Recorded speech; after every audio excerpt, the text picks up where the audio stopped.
If it looks like I got hit by a truck, it's because I just finished at the gym and was like, what is a better time to film than right after the gym? Like, what goes through my head? Hello everyone, today we are doing a reading wrap up for the month of March and April. I read about 14 books. March was relatively slow, so I thought let's combo these into one. So I have about 14 books, and some of the books on here will be a part of my I read for 24 hours challenge, so make sure you go check that video out on my channel. But yeah, let's just get into this. Okay, to begin, we have Ignite Me by Tahereh Mafi. This is book 3 in the Shatter Me series. I gave this 4 out of 5 stars. I do not like my camera where it is. I love this. This is so Aaron coded. Wow, you know? So basically this is kind of like when, slight spoiler, but like the series has been out long enough. This is when Juliet and Aaron actually like start getting together, you know? And this actually was supposed to be the end of the series. It was supposed to be a trilogy. So that was kind of interesting. But yeah, 4 out of 5 stars. I thought this was great. This was definitely my favorite of the entire series. It was just action, adventure, romance, and Warner. This was like the most Warner book. I love Aaron so much. So yeah, 4 out of 5 stars for Ignite Me. Next book we have is Haites by Jessa Hastings. I have such a toxic relationship with this series. I love it so much. So I give this one 4 out of 5 stars. So this is the second book in the Magnolia Parks universe, but I can tell you more what this is about versus a normal second in a series because it doesn't necessarily involve spoilers. So this book is going on at the same time as the first Magnolia Parks book, but it's in the perspective of Daisy Haites. And Daisy Haites is Julian Haites' sister, as well as Christian's kind of off and on girlfriend, lover, whatever word you want to use for it. But yeah, this book kind of ended crazily. Why can't anyone in this series ever get a happy ending? And why can't I stop reading it? Am I a masochist? Like, do I hate joy? Like, why do I love the series so much? Anyways, 4 out of 5 stars. I actually needed to take a break from this series, you'll find, after my next review, because I was like, I need to heal, okay? I need to heal. But yeah, 4 out of 5 stars. Next, we have Magnolia Parks 2, aka the third in this series, and this is The Long Way Home. I gave this one 4 out of 5 stars. To summarize, like, so many good things happen in this book. Let me scooch her out of the way. Get scooched. So many like stressful, horrible things happen in this book, and then at the end, right, it's like, oh my god, joy, something good might be happening, hallelujah, and then something terrible happens. I literally can never be happy in this damn series. I still love this series. I just want joy at some point. I would like to stop self-sabotaging my joy. But yeah, this is basically just the saddest series of all time, but golly, do I love it. Something about Jessa Hastings' writing is so poetic and just so, I don't even know, addictive, I guess would be the best word. Next, we have Restore Me, which is book 4 in the Shatter Me series. As I said earlier, it was supposed to be a trilogy.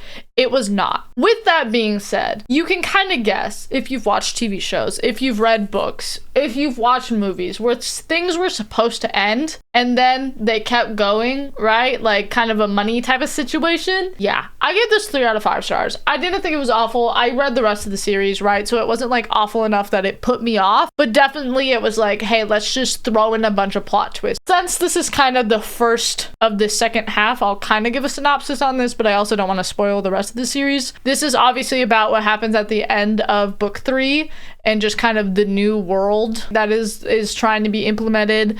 And yeah, just some random plot twists were thrown in here. I don't know, not my favorite thing ever, but 3 out of 5 stars. I still love this series so much. Next, we have Shadow Me, so let me just cover this part up. This first novella, which is book 4.5. This is from Kenji's perspective.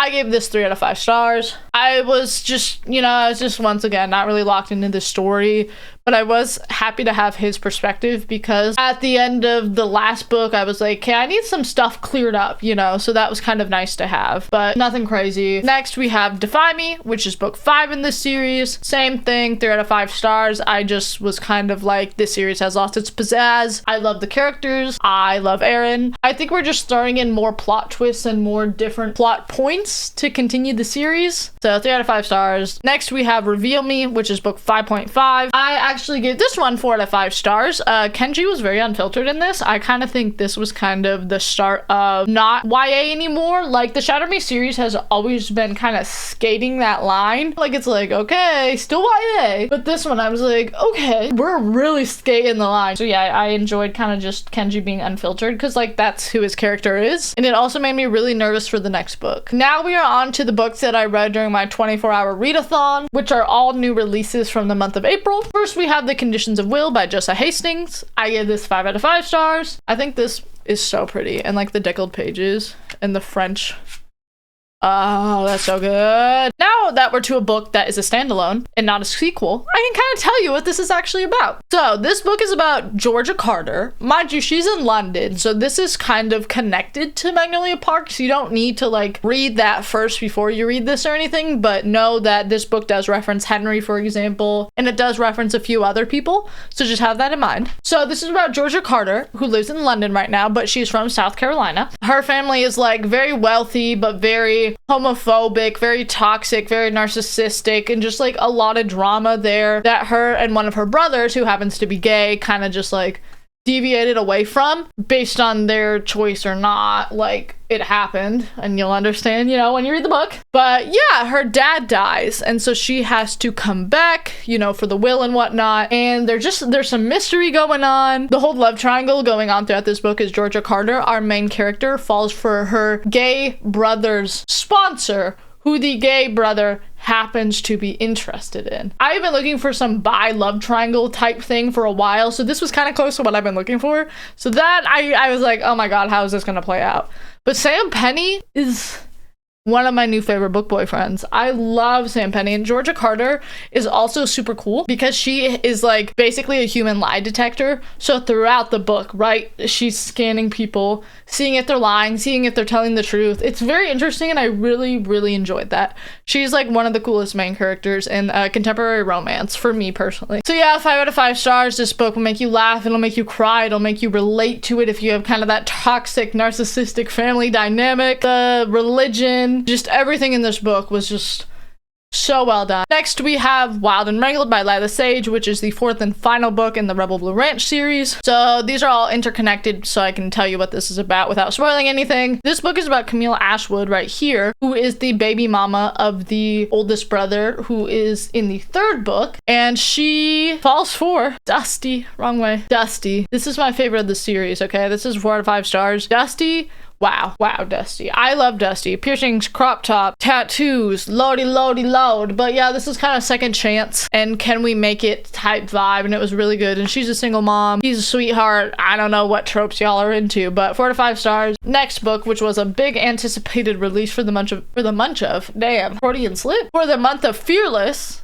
What? For the month of April is Fearless by Lauren Roberts. So this is the 3rd book in the Powerless series. It is the finale. I think there might be some other novellas and stuff coming up, but this is like the last big book. I gave this 4 out of 5 stars. Definitely, I think a lot of this could have been cut out, and a lot of the 2nd book, Reckless, could have been cut out, and then they could have been comboed. I definitely think the series could have been a duology. I did, obviously, based on my ratings, still enjoy this book. I just think that, like, hey, this didn't need all that. The ending ripped my heart out, actually, and like stomped on it a few times, and then like maybe stabbed it with a stick and then lit it on fire. But other than that, it was a good time. Why do you need to be on my desk? Why do you need to be on my day? She's decided she wants to help, so she's just gonna be sitting here. This book actually directly follows after the ending of the 2nd book, so I can't really tell you what it's about. The ending, after your heart gets ripped out and stomped on, is happy. It's great. I like that kind of tied off. The epilogue then proceeds to stomp and rip your heart out again. So yeah. So now I'm kind of just on a mission to finish up series that I started. I think I mentioned this in like my February wrap up. I don't even know. But anyway, the next book is Skyshade by Alex Aster. This is the 3rd book, which I guess is not the finale of the Lightlark series. I gave this 3 out of 5 stars. It's time to be done. The first one had potential. The idea of the book was fun. I think some parts of it I was like, oh, this is fun. And then more books were made. I think my best rating one was actually the 2nd one, but that's just because of Grimm. definitely will not be buying more of this series because the ending was left on a plot twist. It was left on a cliffhanger. So I'm just gonna let that cliff hang. I'm done with that, okay? Next, we have Imagine Me, which is the 6th book in the Shatter Me series. This is like the final book. I gave this 4 out of 5 stars.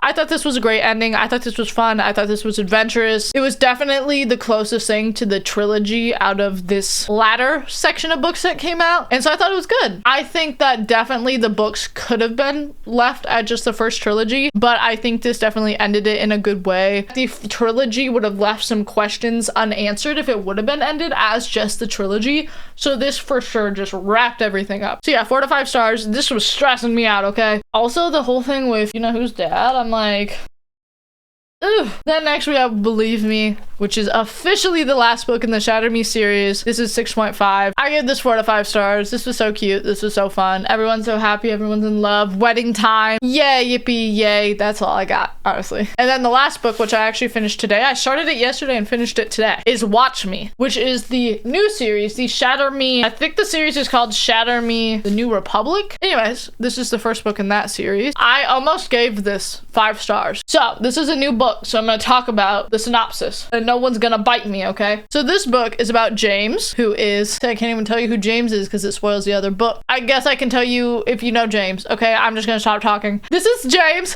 If you know who James is, great. If not, I'm so sorry I can't tell you anything. And Rosabelle Wolf, and she's a new character. So basically after, you know, the reestablishment fall, spoilers, but like Welcome to Dystopian series, you know, they kind of always fall. There is still like this one island that is the main headquarters of the reestablishment, and that is where Rosabelle Wolf is. And she's a trained assassin, badass. She's giving Selena Sardathian, but yes, she is sent to go take down the good guys, basically, right? Like she is sent to go infiltrate their island, their, you know, set up their base. And so this is kind of enemies to lover with James. I'm a little worried, to be honest, because like he really likes her and I'm scared for him because he's just a baby and I love him. I gave this 4 to 5 stars. The beginning honestly was so fun and it was so stressful and it was very high action, very high energy. It was a good time. And then the second half I was like no joke, probably like 48% and on. I was just kind of like, okay.